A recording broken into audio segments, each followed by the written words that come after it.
You won't share the fee with them, will you? No, not at all, no. George, how long have you been at Arsenal? Well, this is my 10th season now, Jimmy. And how do you feel the club has progressed in that time? I mean, are Arsenal as great now, as good as they've ever been? Well, in that time, I've certainly seen good individuals, but this team at the present time is the best I've played in. What is there about the team that makes it extra special? Well, just the spirit in the team. Everybody's fighting for one another. That's about it. You know, they've got faith in each other, and there's a lot of skill in the team, actually, as well. I'm glad you mentioned that, because someone... Bertie Mee was a legendary yet ruthless figure in football, known for his iron discipline and zero tolerance for defiance. Behind the trophies and success stood a man who never forgot a slight. Let me ask you one thing. If you like this video and enjoy these untold football stories, then please make sure to like and subscribe. Mee believed respect mattered more than talent. Once a player crossed his line, there was rarely a way back. Bertie Mee's clashes with players were built on authority and control. He demanded absolute obedience inside the dressing room. Any challenge to his decisions was seen as rebellion. Mee ruled through discipline, not comfort. Players either followed his rules or faced the consequences. This mindset shaped many of his fiercest grudges. One player on Mee's hated list earned that place by openly questioning his decisions. Public criticism was unforgivable in Mee's. He believed disagreements should stay behind closed doors. The situation quickly became toxic. Trust disappeared and communication broke down. From that moment, the relationship was beyond repair.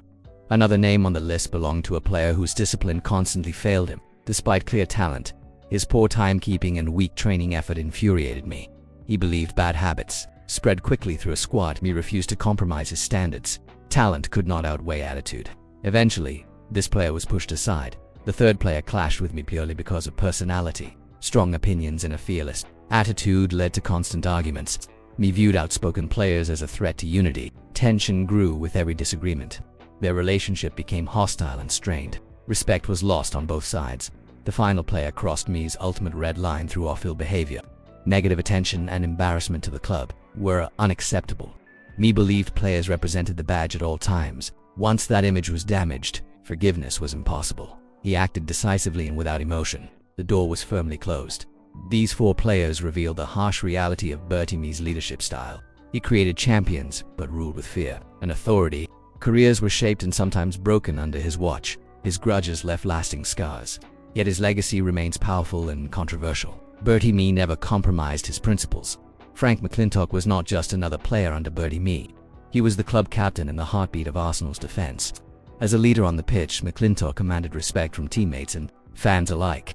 However, his authority sometimes clashed with Mee's rigid control. Disagreements behind the scenes slowly eroded their relationship. Mee ultimately made the bold call to strip McLintock of the captaincy.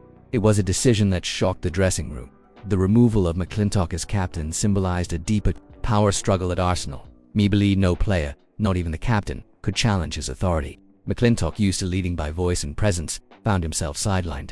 Trust between manager and captain collapsed. The situation became impossible to repair. Soon after, Mee decided to move him on. The captain's era at Arsenal was over. In 1973, Frank McLintock was sold to Queen's Park Rangers, ending his influential spell at the club. Many supporters felt the decision weakened Arsenal's core leadership. Mee's authority may have been preserved, but the squad lost a proven leader. The dressing room felt the absence immediately. McLintock's departure marked the beginning of a wider breakdown. It was a turning point that many still debate. Mee attempted to replace McLintock by signing Jeff Blockley. Blockley was expected to step into an enormous leadership role. The pressure was intense and immediate. Unfortunately, the signing did not deliver the stability Mee hoped for. Performances suffered and confidence dropped. Fans quickly turned against the decision. Jeff Blockley struggled to live up to the expectations placed upon him. Compared to McLintock, his presence lacked authority and assurance. Mistakes on the pitch amplified criticism from supporters. Mee's judgment was questioned openly. Instead of restoring order, the change created uncertainty. This failed replacement deepened the growing unrest around Mee's leadership. Another major flashpoint came with the signing of Alan Ball in 1971. Mee broke the British transfer record to bring him to Arsenal. The move was intended to inject motivation and fresh energy into the squad. Ball arrived as a huge name with immense experience. Expectations were sky-high from the start. Mee believed this signing would push Arsenal forward. However, Alan Ball never fully settled into Arsenal's existing structure. The team that had achieved double success relied heavily on balance and chemistry. Ball's style and role did not naturally fit into that system. Some players felt the harmony was disrupted. The squad dynamic began to shift. Subtle tensions started to appear. While Ball worked hard, questions lingered about his true impact. Some believe the record signing added pressure rather than inspiration. Mee's gamble did not pay off as expected.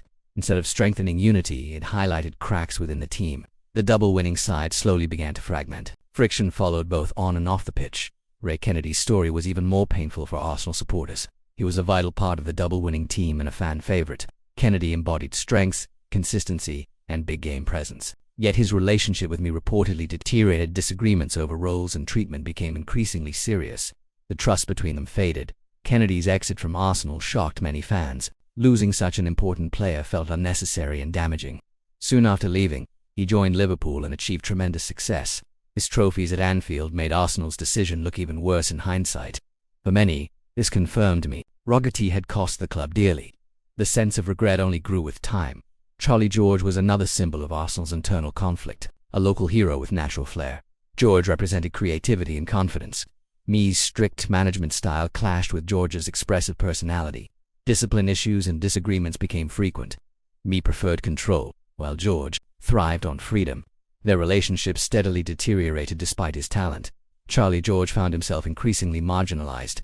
Mee showed little patience for players who challenged his authority. Eventually, George was sold, leaving many supporters frustrated. They felt the club was losing its identity. The sale marked another step away from the glory days. Arsenal was changing rapidly. As these departures mounted, the squad began to lose its core strength. Leadership, creativity, and experience were all walking out the door. Mee's hardline approach left little room for compromise. Each decision seemed to isolate the dressing room further. Results began to reflect the instability. Confidence within the club faded. The latter years of Bertie Mee's reign were defined by conflict rather than success. The sale of key players weakened the team's foundation. Supporters questioned the direction of the club. Mee's authority, once admired, now felt suffocating. The atmosphere around Arsenal grew increasingly tense. Mee remained firm in his beliefs despite mounting criticism.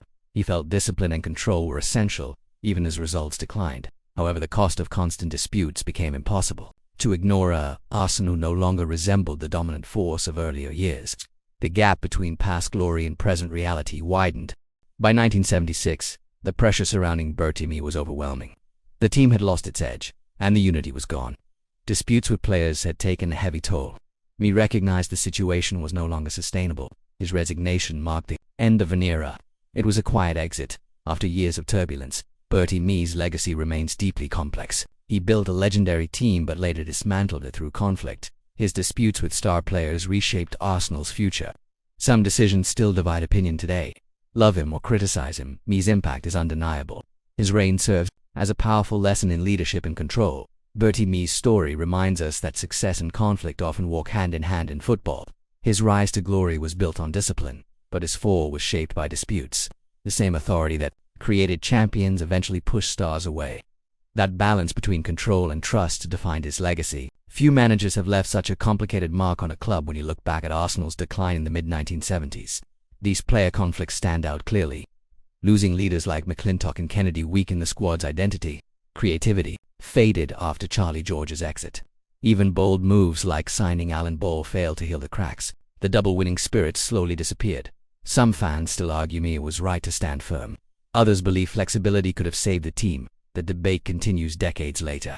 His decisions shaped not just results, but careers. Arsenal's history changed because of these moments. That is why his reign remains so fascinating. Bertie Mee proved that strong leadership can inspire greatness. But he also showed how stubbornness can accelerate decline. Football is not only about tactics, but people. Managing personality is as important as managing games. Mee mastered one side but struggled with the other. The consequences were lasting. The players who left Arsenal under Mee went on to write new chapters elsewhere. Their success only intensified the questions around his choices. Could things have been different with compromise? Or was conflict inevitable? These unanswered questions keep the story alive. History still judges those decisions. If you enjoy deep dives into football history and the untold stories behind legendary teams, stay connected to the channel. These stories reveal what headlines often miss. Football's past is filled with lessons, and there are many more waiting to be explored. Your support keeps these stories coming. Bertie Mee's reign may have ended in resignation, but his influence never truly faded. His triumphs and failures are forever linked. Arsenal was shaped by his discipline and divided by his disputes. That duality defines his legacy, and it ensures his story will always be remembered.